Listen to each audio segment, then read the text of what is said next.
live, even if I don't do it. I'm gonna live, even through all the ruins. I got positions I held cause I'm the truest. There's no asking, I feel it, then I'ma do it. Yeah, my dream was the hardest, but I pursue it. I got the eye of the tiger, the woods are ruthless. I had to step in the fire to feel the true lit. No, they can... Everybody, it's your girl Sunshine O'Malley from the Sitting with O'Malley show. Today is March Madness Season 1, Episode 4. On this show, I will be interviewing 219's upcoming artists, entrepreneurs, and more. Today, you guys, I have this beautiful young lady that I feel like not only does something for our community, but stands up for the young people worldwide. Without further ado, you guys, here is Aaliyah Stewart. So I just really want to thank you so much for coming out because, this is actually you taking your own time out of your day to, stop by and do this interview. A lot of people been requesting it. So like I said, I just want to thank you for coming out. Thank you for having me. I'm so honored to be here. But you guys, so we're going to jump right into these questions because I know you guys been, waiting and anticipating on this interview. So my first question that I want to ask you is, what made you start the ASW Foundation? Well, jumping into that question, first giving out to God, because really God played like a big part into me starting the foundation. I started it in honor of my two brothers that were killed due to gun violence. So Anthony and James. Anthony was killed when I was 7. James was killed when I was 13. So just really, I wanted to do something in honor of my brothers, but also to have something where young people who experience losing a sibling to gun violence at a young age could see I'll let God turn my story from tragic to triumph. Yeah, and there's a lot of people out here in the city of Gary that goes through that. Yes. So for you to step up and be that idol, be that person to speak on it, that was, I really applaud you for that. Thank you. You're welcome. My next question is, what age did you start this foundation? I started the ASW Foundation at 14, my freshman year of high school. Girl, oh no. So freshman year of high school, how did you juggle school and this whole what? So this was December of 2014. So I had only been a freshman for August, 4 months. 4 months I had only been a freshman. So I was at home one day in December, I'm like, this is what I want to do. I want to help people. I want people to know about my brothers. It was just something God led. So juggling, it was really all God. When I first started, we had a meeting with one of the guidance counselors, Miss Sulich, rest her soul, and some of the head officials over Maryville, and the lady just was like, you can't do it. And I was like, so it was really a point to not a point to prove, but a point to prove, and just to show young people, my freshman year, I gave away 2 scholarships to seniors graduating from Maryville. That's and amazing. That was just from raising money. My family are very supportive. So my family, God first, my family, my mother. Yeah. I had a lot of support to really go into it. And then I don't ask for help, so I try to figure it out. Do it yourself. Yeah. That was amazing. You gave away 2 scholarships. That's amazing. Thank you. So for our new viewers that don't really know about you, what is the meaning of ASW, Hope ASW? Okay, so Hope, it was when I first started the ASW Foundation, it was ASW Foundation, Hope for the Lost. So that's where Hope came from. ASW is Anthony Samuel White. That's my brother Anthony got killed. So it all just comes together, and then I am them. I am them means I am my youth, letting them know no matter what you go through or where you come from, you have potential. So it just all ties in together. Some people be like, oh, that's separate. No, it's really all together. Yeah. It's a reflection of both. Okay. So you did share with me your biography. That was your website, right? Yes. Okay, so I looked at her website, you guys, which I think you guys should take a look at as well. It's very interesting. It tells you a lot about her personally. Now, something that really caught my eye was you saying you became the president of the intergenerational program at the South Shore Nursing Home. Yes. How did you feel? Was you already anticipating on it? Did it just hit you? What was going on? So what happened was my mom's friend from her old neighborhood, on Gill Gardens in Chicago, she started coming to Gary, working in Gary from Chicago. So, Chicago people coming to Gary, they act like Indiana is foreign. So she came to Gary, whatever, and she ended up finding out what I was doing.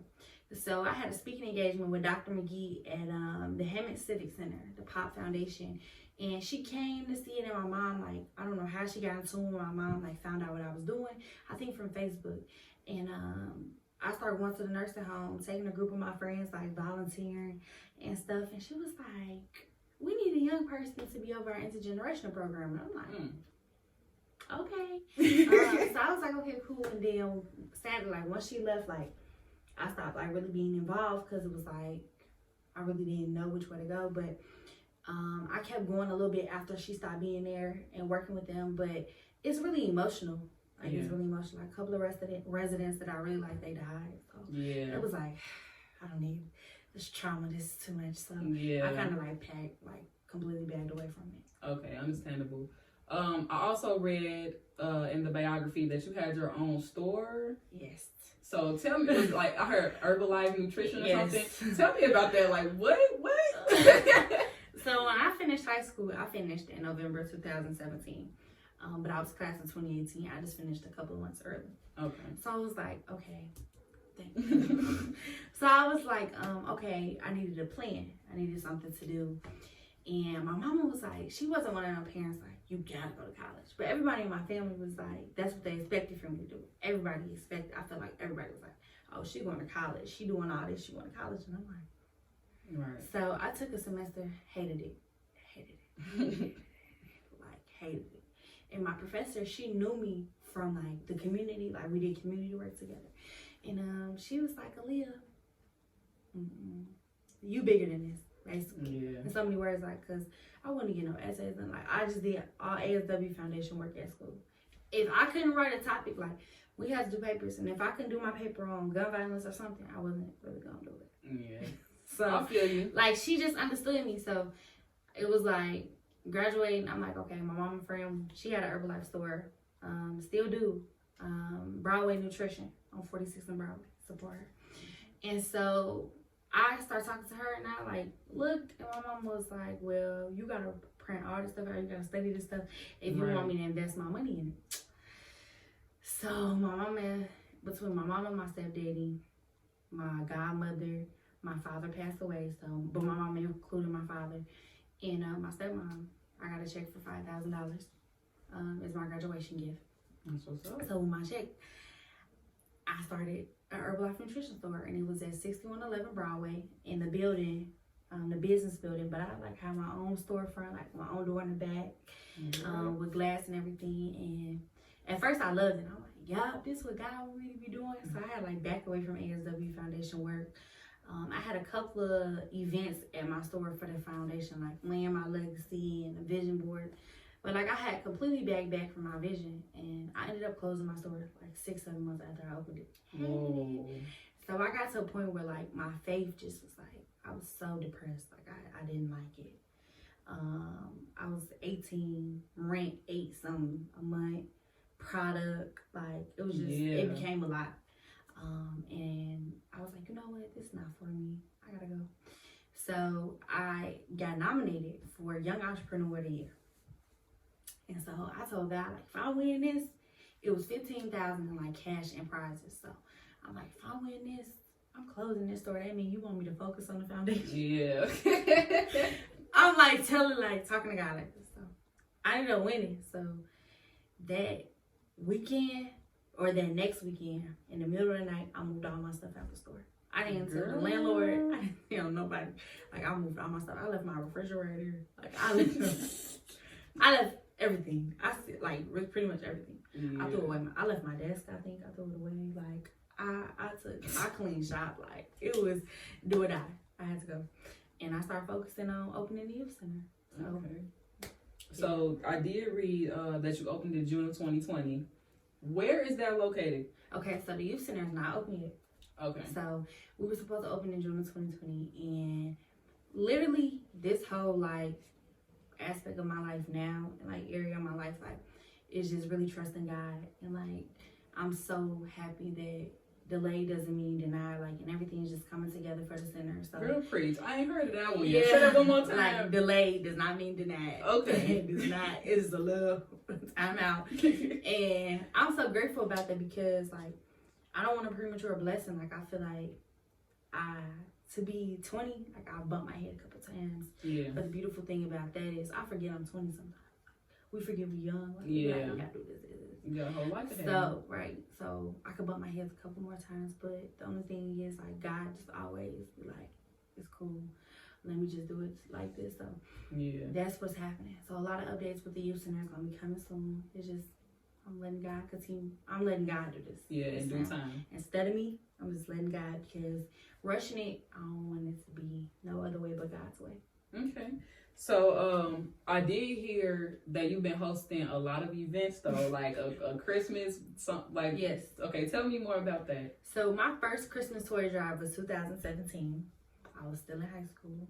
No, I was a senior in high school. So my first one wasn't really successful for me. I was so sad after it. I had a lot of donations, a lot of toys, but not a lot of kids. Okay. So I was like so upset, and I was like, oh my God.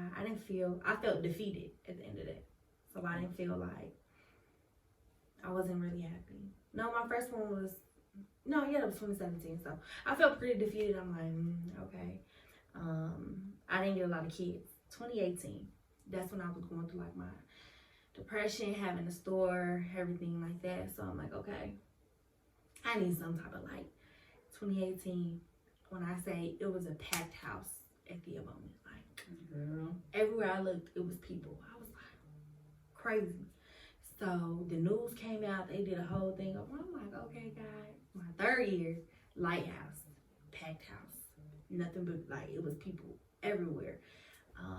And my fourth year, which was 2020, literally like it was so many people, even with COVID and being able to give away like thousands of gifts and close to $1,000, like $1,000 worth of toys. Like it's a blessing. Like, I absolutely love Christmas time.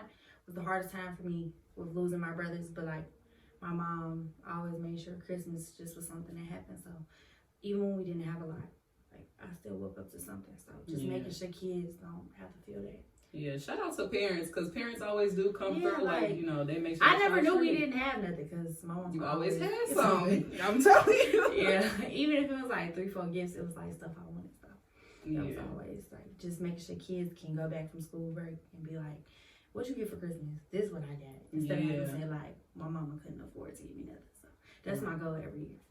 Okay. So what is your future vision? Like, do you see yourself taking this to different states, opening up stuff everywhere? Yeah, like Detroit, Flint, like places that's like Gary. I want to go and like save Oakland, places like that just need a lift up and things like that. I definitely see like a Boys and Girls Club, but just like a free Boys and Girls Club type thing. Yeah. Oh, to wrap this up, you guys, I just want to ask you one last question. What is your words of inspiration to our viewers?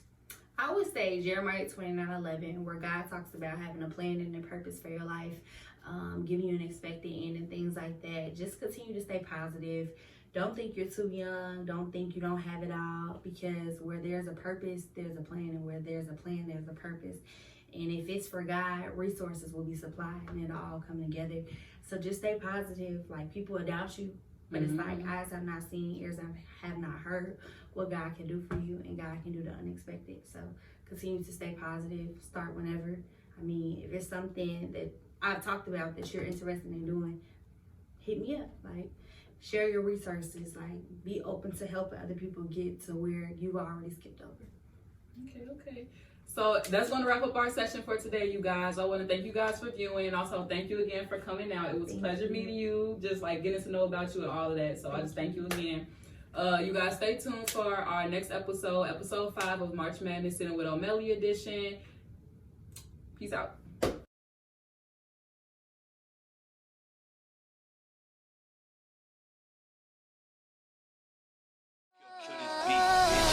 Whooped it, bitch, I'm outside of some movie. Blue cheese, I swear I'm addicted to blue cheese. I gotta stick to this paper like blue sleep. Bitch, I'm by my chicken like it's a 2-piece. You can have your bitch back, she a groupie. She just swallow all my kids in a 2-seat. Swagged out, familiar, we bringing them gas out. I still got some racks stuffed in the trap house off the 40.